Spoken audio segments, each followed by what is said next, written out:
Have you fallen into an open manhole recently? Do you find yourself in the company of strangers? Well, then you might very well be in the feature Underground. To the delight of many, my name is Hunter Lanier, and I'm here today once again with a review of an upcoming movie. This time it is Danny Boyle's new zombie flick, 28 Years Later. The sequel, of course, to 28 Days Later and 28 Weeks Later. If you're anything like I was and don't find the prospect of revisiting the first two movies very exciting, I am here to reassure you that it is not needed. 28 Years Later has little to nothing to do with the first two movies, aside from, of course, taking place in the same reality. Although I am not, admittedly, a fan of 28 Days and Weeks Later, I can say that 28 Years Later is, to date, possibly my favorite movie of the year. This is a surprising movie in many regards, and very different from the previous two movies. Instead of detailing the plot, which it is best to know as little of as possible, I will instead talk a little bit about the family drama that serves as the heart of the movie. You have the main character, who is the son, Spike.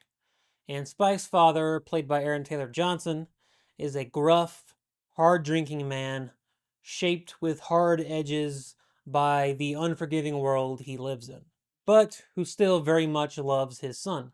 In one moment, he is giving his son the very last piece of bacon. As all men know, this is not a thing you do lightly. In another moment, he's punching a hole through the wall and cheating on Spike's mother. Speaking of, Spike's mother is sick. Not zombie sick, but just regular old sick. Of what? Nobody knows. But Spike is determined to find out. So you have the son who's trying to find his way in the world and grow up. You have the very difficult father, and you have the sick mother.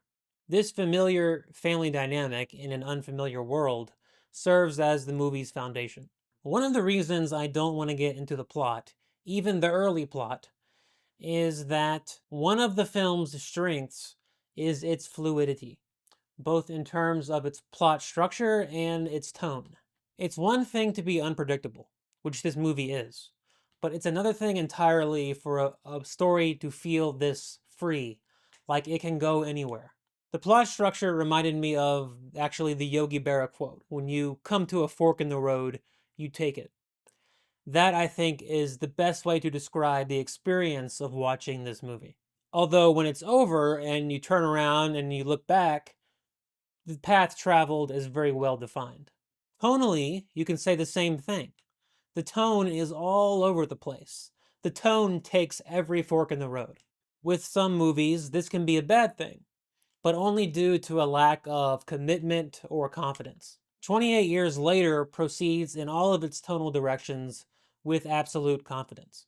Not only does this give the film a sense of fullness, you laugh, you cry, you scream, etc., but like the meandering plot structure, it keeps you on your toes. Before you laugh, before you cry, before you scream, you're never quite sure which one is about to happen. Let's talk about the zombies. Now, we are firmly out of the zombie era, which, by the way, what a bizarre cultural blip that was. And in fact, I think 28 Days Later is partially irresponsible. Each zombie film, zombie TV show, video game had its own flavor of zombie, much of which ended up being quite derivative. 28 Years Later has fantastic zombies. First of all, most of the zombies in the film are totally naked, running around with their parts swinging every which way. And I would go so far as to say that there is something a bit more perilous from being chased by a naked person than a person in torn slacks. I guess 28 years is long enough for clothes to disintegrate, so I guess it sort of all makes sense. Not that it needs to. Among the zombie design variations, there are these chubby, bald zombies that just sort of crawl around on the ground, grazing on worms. There are these shaggy, emaciated zombies that are much faster, that will run after you. Run after you in their birthday suit, covered in mud, like you're the last tab of acid at Woodstock. Then there's this Francis Ngannou-like zombie, who is the apex predator of the English hillside, Unlike most zombies, he's not content to just take a bite out of you, he wants to go Mortal Kombat on your ass. Speaking of the Francis Ngannou zombie, one of my very favorite sequences in this movie involves a foot chase along this very long causeway that serves as the bridge and protective barrier between the safe haven and the wild where all the zombies live. This foot chase takes place at night and includes a detail that I don't think I have ever seen in a post apocalyptic film. Because civilization has crumbled and there is no more light pollution, the night sky in the film displays all of the lights and kaleidoscopic colors of the universe. You see galaxies and nebula. Oops. You see galaxies and nebula and cosmic dust, whatever that is. All of this cosmic beauty that most of us can't see anymore. It's such a beautiful detail. More than a detail in this scene because the night sky is reflected against the partially flooded causeway and the waters around it, taking over the entire image. I can't believe I never noticed its absence in other post apocalyptic stories. It's such a great visual element that I demand that it becomes a trope. Now, needless to say, no spoilers, but I do want to say that the ending of this movie is one of the very best endings I have seen in a movie in quite a while. There's one tiny detail that I would change because I think it hammers home the idea a little more than necessary, but I will describe this ending as both extremely surprising and inevitable in a way, which they say is the goal of all great drama. To my own great surprise, I found that this ending actually got me really excited for the next movie. Until I did some research and saw that Danny Boyle is not directing the next movie, but rather the next movie is directed by the director of The Marvels, which, if you're wondering, it's that MCU movie you didn't watch. Based on the very specific note that 28 Years leaves on, a very specific, I would say very Danny Boyle note, I cannot comprehend how this new director was seen as a good creative fit, assuming the story is moving forward directly from the ending of this movie. Before I go, I do want to stress how much of a 180 I did on 28 Years Later, because I think that speaks to its quality.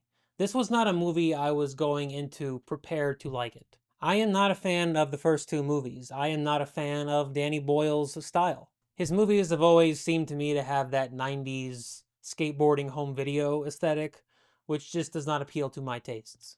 So again, I was not looking forward to watching 28 Years Later. I had to really convince myself to drive into the city to go to this press screening.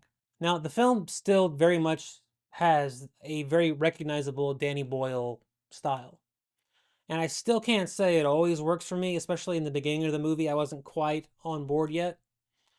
But there is something about the way that it's applied here that makes it a little more exhilarating. It feels less like a director who is trying to be radical in this grungy and overdone way.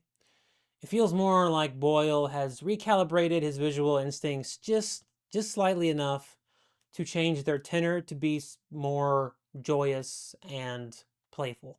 And for as wildly, tonally all over the place as this movie is, playful is the word I would use to describe it.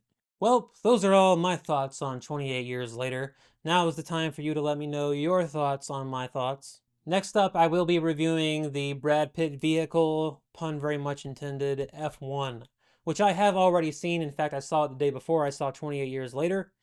But 28 Years Later is coming out sooner, so I figured I'd get this review out first.